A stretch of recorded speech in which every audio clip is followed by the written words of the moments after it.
So yes, so today we are getting some blood work to check some basics and check some hormones. And obviously, yeah, when we're looking at men and female hormones, things are a little bit different. 1, 2, 3. Perfect. We obviously look at both estrogen and testosterone in men and women, but we're looking at them for different reasons. We're looking for women to see where they might be in the menopause or perimenopausal journey.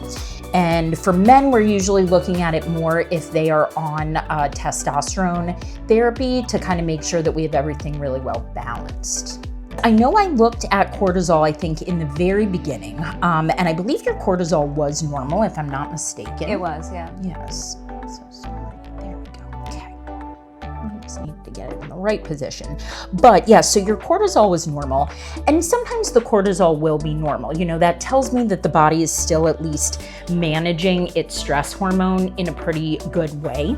It doesn't mean that you aren't feeling some effects of cortisol maybe going up and down, but it does at least help us to know what we have to focus on. So if the cortisol isn't excessively high, we can focus a little bit more toward the other hormones so that we can just dial you in and get you feeling your best.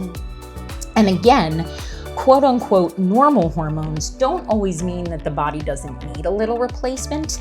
It gives us a good starting point to know where you're at and to also know that, hey, something's not wildly awful.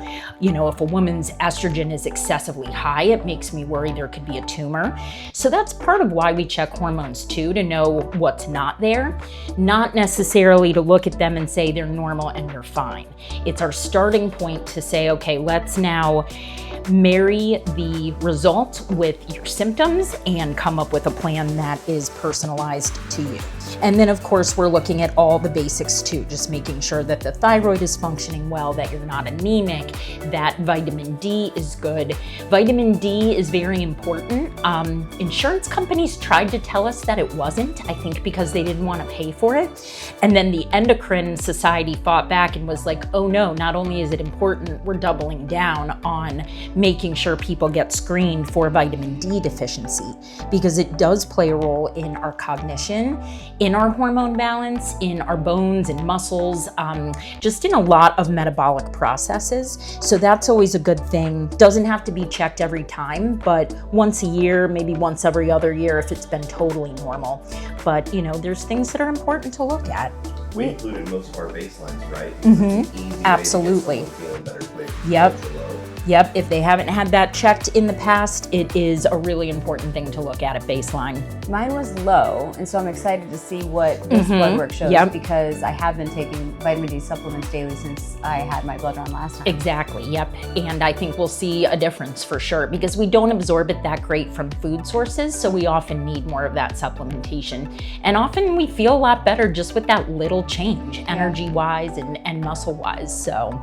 Well, even over the last 3 months, I think I've been on hormone replacement for 3 months now. It's been a massive difference in sleep and daily energy, like energy sustained throughout the day without dips, and clarity, where I'm not, the brain fog is lifted, and it's just 3 months. Yep. So, and those are the things we want to focus on, not, going crazy with, changes and medications, but just very subtle tweaking where you feel more like yourself. yeah, that's what it was. Yep, Yeah, absolutely. finally. Yay. Yes, awesome.